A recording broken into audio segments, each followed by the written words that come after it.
Chancellor Norman Lamont raised interest rates from 10% to 12%, then to 15%, and authorised the spending of billions of pounds to buy up the sterling that was being frantically sold on the currency markets. All of it entirely fruitlessly.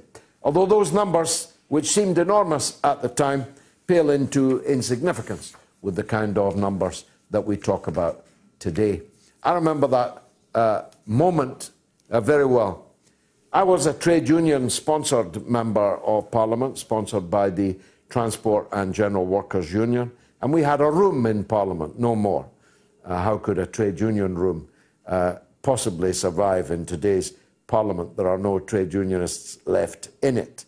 But in those days, it was a room where former miners and dockers and industrial workers, and including me as a former industrial worker, used to repair to put our feet up after a hard day, and I had fallen asleep.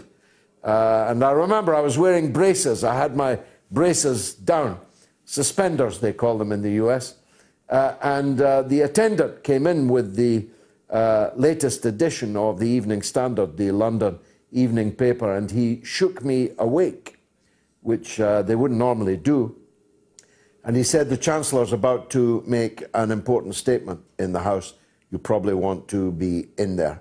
He told me that interest rates had gone up to 15% and the country was, well, I'll not use his word because it was profane, but in deep trouble, if you get my drift.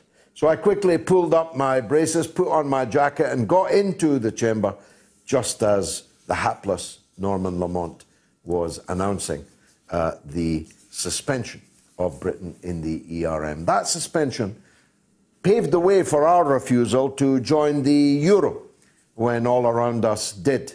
That was a very good choice, a very good decision indeed.